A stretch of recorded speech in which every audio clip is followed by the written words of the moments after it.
It's Andy Austin here with the next chapter from The Rainbow Machine, Tales from a Neuro-Linguist's Journal by Andrew T. Austin. You can buy this on Amazon and leave a review. That would be great.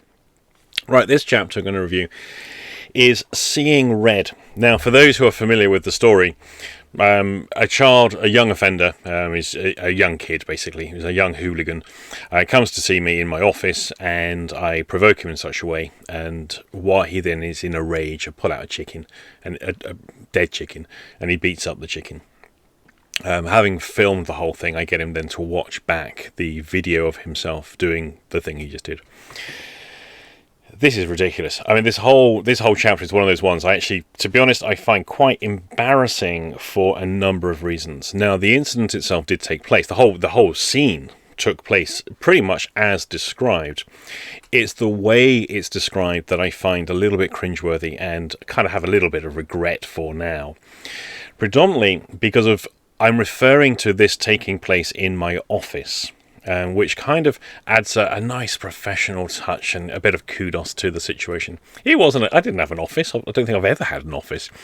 The nearest I've ever had to an office was in the flat we used to live in, which was the spare bedroom, which I used to refer to as the office, but it was the spare bedroom.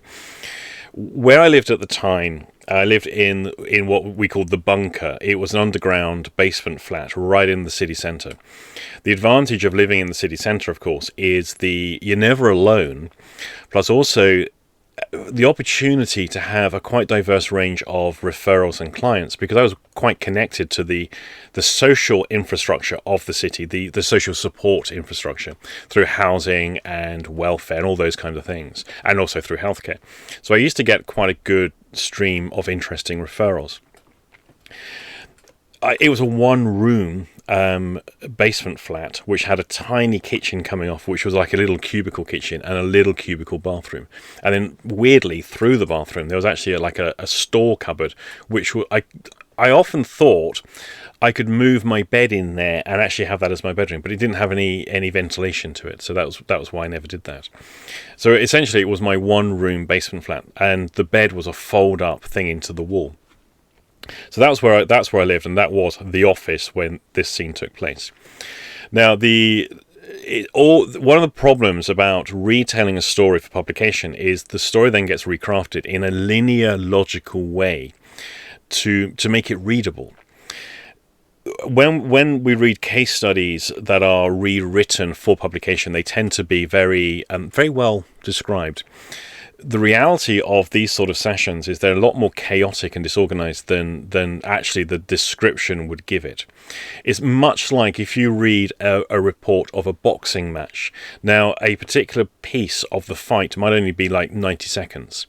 But the elaborate and in-depth description of the professional commentators on this is quite remarkable, the details they're spotting.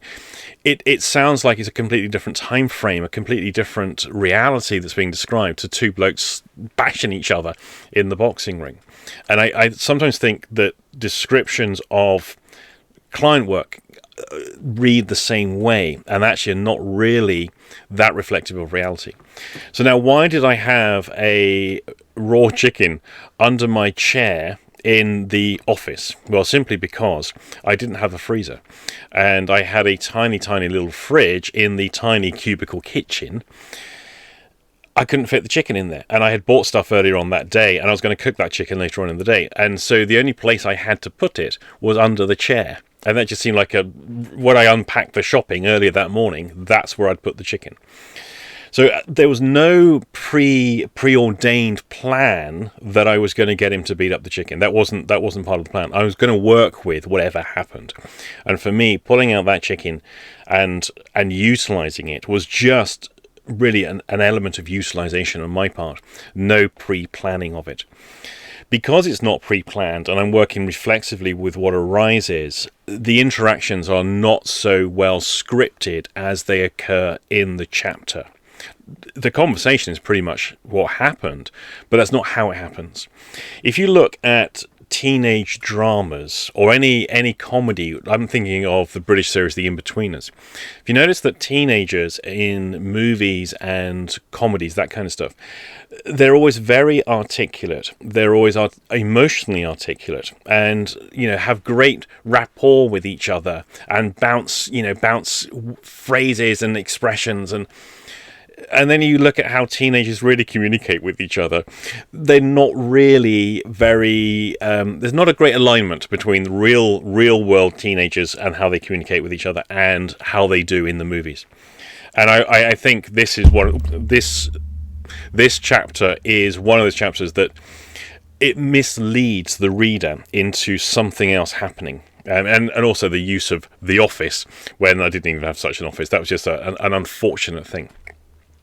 But anyway, so what is this whole thing about? This particular chapter was largely about the unusual ways you can work with people and utilize different things. When the guy comes in, so he's presented to me in the basement flat with his mother is there and the social worker is there. And the social worker says, "This is Billy," or whatever his name was. Like, really? I hadn't worked that one out. And I was almost like waiting for her to say, "Now say hello to the nice man, Billy." That kind of nonsense. Because I'm dressed smart, and it's unusual, and I didn't have particularly many smart clothes back then, but I put a tie on, I put a jacket on, I'm as smart as I can get. And so I'm playing the formal card when Mum is there and the social worker is there.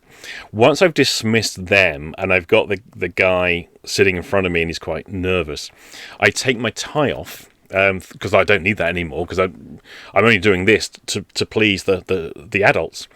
And then I pull out some cigarettes, light a cigarette, and throw the lighter and the cigarettes at him, to which he catches. But this is not the script. You see, why did I do that? He's been in meetings. He's probably been in front of principals. He's been in front of teachers. He's been at parent meetings. He's probably been in front of social worker meetings. He's probably had police officer meetings, solicitor meetings. He's probably been in front of magistrates. He's been everywhere. He knows how meetings run, and he knows how formal people are. Now, you look at youth workers. You get two types of youth worker. You get the tie-wearing, autocratic, dominant, usually male, like, I'm part of the authority and I'm, going to get you.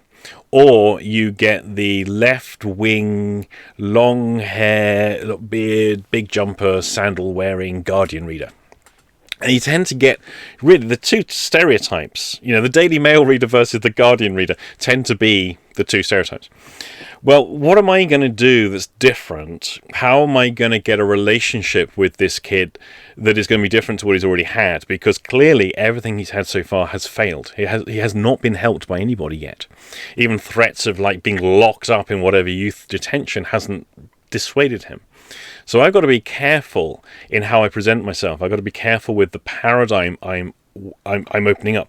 The relationship is going to be established in the first few seconds.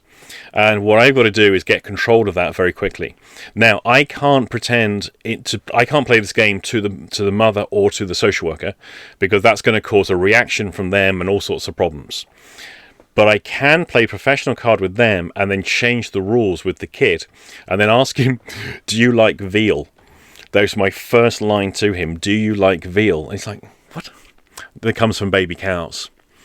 And that whole sequence is a real attention grabber, because now all the rules have gone out the window. He does not know the game that is afoot. He doesn't know what it is. He doesn't know what the rules are. He doesn't know how to play it. And that's what I'm setting up. And so there's a lot of chaos happening in the interaction, in the environment. The way I'm feeling in those situations is not how it appears to be portrayed in that chapter as I reread it. It sounds like, yes, I'm cool, I'm in control, I know what I'm doing, and I'm that supremely clever person who's always got the next step. Nope. I am as anxious probably as the kid is. It's just that I know to play the game that I'm going to play. I know the rules of the game, I just don't know how I'm going to play it yet. And so I'm working with what it is that comes up. So this is one of those ones that Mike referenced.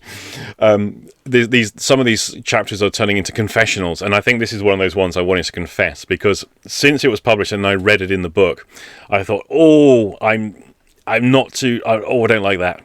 It doesn't portray, in the context of what's being said and in the context of the book, it doesn't portray the thing that I wanted it to portray, which is we got to pay attention to the paradigm of the relationship we're entering into.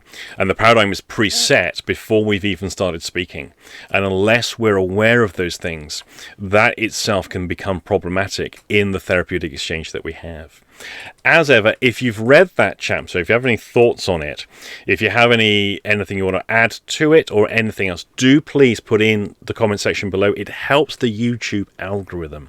And if you've listened this far, there's something else you want to be aware of. The join button is $1.99 a month, and I've been recording a whole load of additional material for people, predominantly around Ericksonian hypnotherapy, and I'm also now putting in some other stuff as well.